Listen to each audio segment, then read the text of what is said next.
Have you heard the story of a woman who vanished inside a hotel and was later found where no one thought to look? She was 21 years old, traveling alone but not disconnected from the world.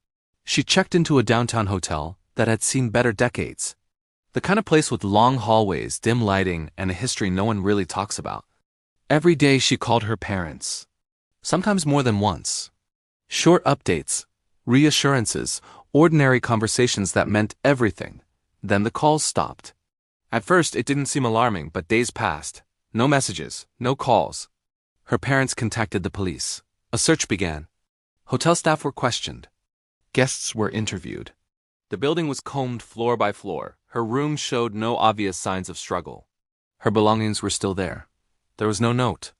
No indication she planned to disappear. Then something strange happened. Guests began complaining about the water. It tasted odd, metallic, bitter. Some said it looked darker than usual.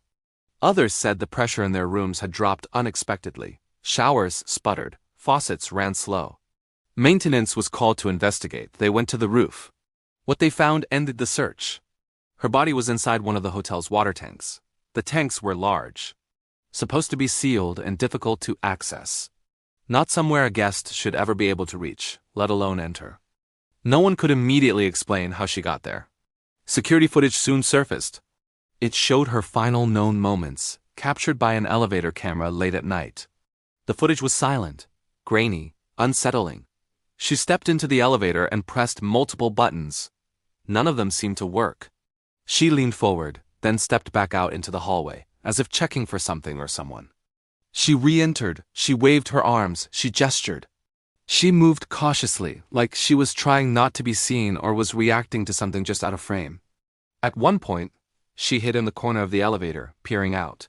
The doors did not close. There was no sign of anyone else in the footage. No one followed her in. No one chased her down the hallway.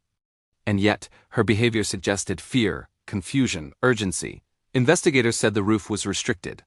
Alarms should have sounded. The ladders were not easily accessible. The tank lids were heavy, yet the hatch was found open. No alarms had been triggered. An autopsy revealed no signs of physical assault.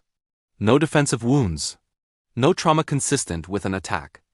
Toxicology reports showed no drugs in her system beyond medication she had been prescribed, and not at lethal levels. The official cause of death was ruled accidental drowning. The case was closed, but the questions didn't stop.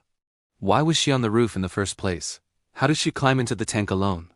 Why did it take so long for anyone to notice something was wrong?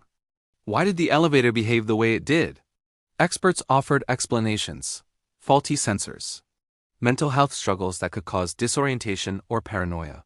A series of small failures aligning in the worst possible way. Logical answers on paper. Still, not everything fit cleanly. The footage disturbed people because it showed fear without a visible cause. A reaction without an obvious trigger. A moment that felt unfinished. The video continues to circulate. And years later, many people still wonder what she was reacting to in that elevator just before she disappeared. The case may be closed, but the mystery remains. What do you think really happened? Subscribe for more real-life stories that are darker and stranger than fiction.